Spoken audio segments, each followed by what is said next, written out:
अस्सलाम वालेकुम दोस्तों।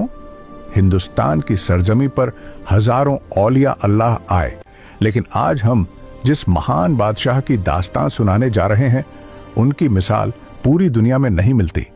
वो एक ऐसे बादशाह थे जिन्होंने अल्लाह की मोहब्बत में अपने सर से सोने का ताज उतार फेंका और फकीरी का लिबास पहन लिया। जी हां, हम बात कर रहे हैं सुल्तान सैयद अशरफ जहांगीर सिमनानी की। चलिए इतिहास के पन्नों को पलटते हैं और चलते हैं आज से 800 साल पीछे ईरान के शहर सिमनान में।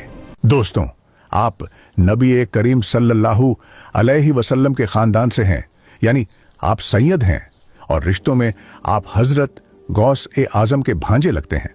आपके वालिद का नाम सुल्तान इब्राहिम था, जो सिमनान के बादशाह थे।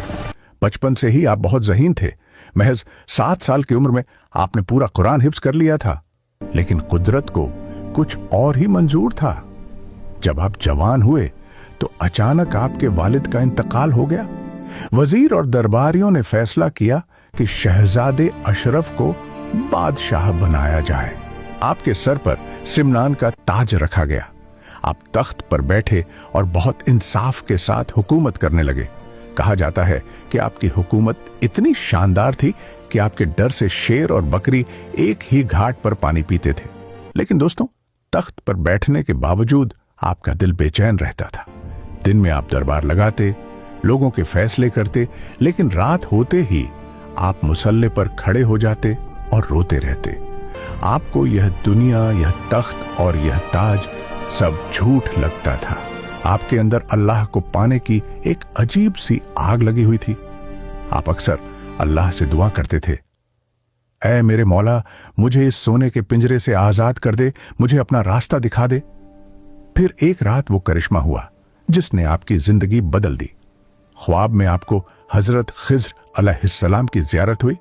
उन्होंने फरमाया, ऐ अशरफ, तुम बादशाही के लिए नहीं बल्कि फकीरी के लिए पैदा हुए हो। हिंदुस्तान जाओ, वहां शेख अलाउल हक पंडवी तुम्हारा इंतजार कर रहे हैं। बस यह इशारा मिलना था कि हजरत मखदूम अशरफ का दिल दुनिया से उचाट हो गया। आखिरकार आपने फैसला कर लिया। आपने अपने छोटे भाई सुल्तान मोहम्मद को बुलाया और भरी महफिल में अपने सर से ताज उतार कर उनके सर पर रख दिया। आपने फरमाया, मेरे भाई, आज से यह सल्तनत तुम्हारी है। मुझे मेरा असली सुल्तान मिल गया है। वह मंजर कितना दर्दनाक होगा जब एक बादशाह अपने ही महल से एक फकीर बनकर निकल रहा था। आप अपनी वालिदा यानी अपनी मां के पास गए और इजाजत मांगी। मां ने रोते हुए अपने बेटे को गले लगाया और कहा, जाओ बेटा, मैंने तुम्हें अल्लाह के हवाले किया। पूरा शहर अपने महबूब बादशाह के पीछे रोता हुआ चल पड़ा। हर कोई कह रहा था कि सुल्तान, हमें छोड़कर मत जाओ, लेकिन आपने मुड़कर नहीं देखा, क्योंकि अब आपकी मंजिल सिमनान नहीं बल्कि हिंदुस्तान थी।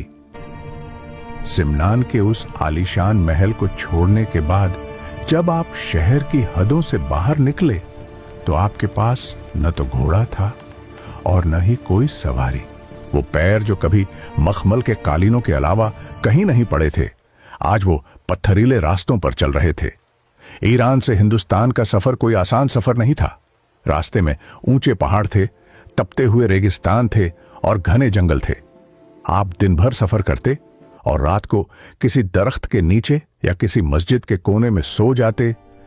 खाने के लिए कभी सूखी रोटी मिल जाती तो खा लेते, वरना कई कई दिन तक पानी पीकर गुजारा करते। लोग आपको देखते तो समझते कि यह कोई मामूली फकीर है। सफर करते करते आप हिंदुस्तान की सरहद में दाखिल हुए और मशहूर शहर उच्च शरीफ पहुंचे। उस जमाने में उच्च शरीफ रूहानियत का बहुत बड़ा मरकज हुआ करता था। वहां उस वक्त के सबसे बड़े बुजुर्ग हजरत मखदूम जहानिया जहां गश्त रहमतुल्लाह अलैह मौजूद थे। जब आपकी उनसे मुलाकात हुई तो वह आपको देखते ही पहचान गए। उन्होंने आपको गले लगाया और बहुत इज्जत दी। किताबों में आता है कि हजरत मखदूम जहानिया जहां गश्त ने ही आपको जहांगीर का लक़्ब दिया था। उन्होंने फरमाया था कि ए अशरफ, तुम सिर्फ सिमनान के बादशाह नहीं हो, बल्कि तुम जहांगीर हो, यानी पूरी दुनिया को जीतने वाले, लेकिन तलवार से नहीं बल्कि अपनी मोहब्बत और रूहानियत से। वहां से ढेर सारी दुआएं और रूहानी खजाने हासिल करके आप आगे बढ़े। आपका सफर जारी रहा और आप दिल्ली होते हुए बिहार शरीफ पहुंचे। कुदरत का निजाम देखिए कि जिस दिन आप बिहार शरीफ पहुंचे उसी दिन वहां के महान वली हजरत मखदूम शरफुद्दीन यहया मनेरी रहमतुल्लाह अलैह का विसाल हुआ था। उनका जनाजा तैयार था और हजारों लोग मौजूद थे, लेकिन जनाजा उठाया नहीं जा रहा था क्योंकि हजरत की वसीयत थी कि मेरी नमाज़े जनाजा वह शख्स पढ़ाएगा जो सही मायनों में तारिख उस सल्तनत हो, यानी जिसने अल्लाह के लिए अपनी बादशाहत छोड़ी हो। जब हजरत मखदूम अशरफ वहां पहुंचे तो लोगों ने पहचाना कि यह वही सिमनान के बादशाह हैं जिन्होंने अल्लाह के लिए अपना तख्त छोड़ दिया है। आपने आगे बढ़कर उनकी नमाज़े जनाजा पढ़ाई और उन्हें कंधा दिया। कहा जाता है कि हजरत मखदूम यहया मनेरी की रूहानी विरासत का एक खास हिस्सा आपको भी मिला। इन तमाम बुजुर्गों से फैज लेते हुए आखिरकार महीनों और सालों के लंबे सफर के बाद वो घड़ी आ ही गई जिसका आपको बेसब्री से इंतजार था। आप बंगाल की सरजमीं पर कदम रख चुके थे। पंडुआ शरीफ की हवाओं में आपको अपने पीर की खुशबू आने लगी थी। उस वक्त पंडुआ शरीफ में हजरत शेख अलाउल हक पंडवी रहमतुल्लाह अलैह का डंका बजता था। वो चिश्तिया सिलसिले के बहुत बड़े बुजुर्ग थे। अब आप अपनी मंजिल के बिल्कुल करीब थे, लेकिन आपको मालूम नहीं था कि मंजिल पाने के बाद आपके पीर आपका कैसा सख्त इम्तिहान लेने वाले हैं। जिस दिन आप पंडुआ शरीफ पहुंचे उस दिन एक अजीब वाकया पेश आया। हजरत शेख अलाउल हक पंडवी को कश्फ के जरिए मालूम हो गया था कि आप आ रहे हैं। आमतौर पर हजरत शेख अपनी खानकाह से बाहर नहीं निकलते थे, लेकिन उस दिन आपने अपने खादिमों से कहा कि चलो आज हमें किसी खास मेहमान का स्वागत करने जाना है। आप अपनी पालकी में सवार हुए और शहर के बाहर उस रास्ते पर जाकर खड़े हो गए जिधर से मखदूम अशरफ आ रहे थे। जरा उस मंजर के बारे में सोचिए। एक तरफ से एक नौजवान आ रहा है जिसके कपड़े धूल से अटे हुए हैं, जिसके पैरों में छाले पड़े हुए हैं और चेहरे पर सफर की थकान है, लेकिन माथे पर विलायत का नूर चमक रहा है। और दूसरी तरफ जमाना ए कुतुब हजरत शेख अलाउल हक पंडवी उनका इंतजार कर रहे हैं। जैसे ही हजरत मखदूम अशरफ की नजर अपने पीर के चेहरे पर पड़ी, आपके जिस्म में बिजली सी दौड़ गई। आपको यकीन हो गया कि यही वह दरवाजा है जहां मेरा सर झुकना चाहिए। आप दौड़ते हुए आगे बढ़े और हजरत शेख की पालकी के कदमों में गिर पड़े। आपकी आंखों से आंसुओं की झड़ी लग गई। हजरत शेख अपनी पालकी से नीचे उतरे। आपने मखदूम अशरफ को जमीन से उठाया और अपने सीने से लगा लिया। काफी देर तक दोनों खामोश रहे, बस आंसू बोलते रहे। फिर हजरत शेख ने फरमाया, अशरफ, तुमने आने में बहुत देर कर दी, मैं कब से तुम्हारी राह देख रहा था। इसके बाद हजरत शेख आपको अपनी खानकाह में ले आए। लेकिन दोस्तों, विलायत का रास्ता इतना आसान नहीं होता। पीर ने बादशाह के नफ्स को मारने के लिए सख्त इम्तिहान लेने का फैसला किया।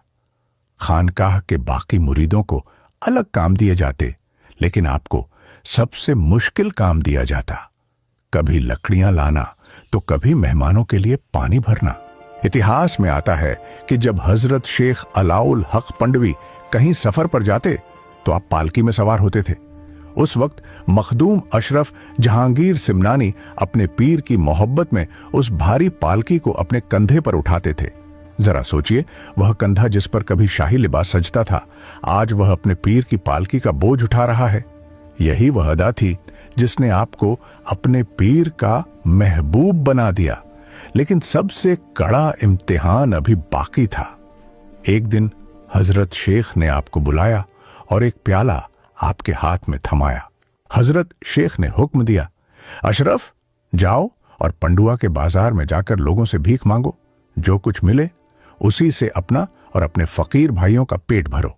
जरा सोचिए, एक वो हाथ जो कल तक हजारों सोने के सिक्के बांटता था, आज उसे फैलाने का हुक्म मिला था। शैतान ने जरूर बहकाया होगा कि तुम तो बादशाह हो, तुम भीख कैसे मांगोगे, लोग क्या कहेंगे। लेकिन हजरत मखदूम अशरफ ने एक पल के लिए भी नहीं सोचा। आपने अपने पीर के हुक्म के आगे सर झुका दिया। आप प्याला लेकर बाजार चल पड़े। पंडुआ के बाजार में एक अजीब तमाशा था। लोग अपनी दुकानों पर बैठे थे और एक नूरानी चेहरे वाला फकीर हर दुकान पर जाकर सदा लगा रहा था, अल्लाह के नाम पर कुछ दे बाबा। कई लोग आपको नहीं पहचानते थे, वह आपको झिड़क देते, आपको डांटते।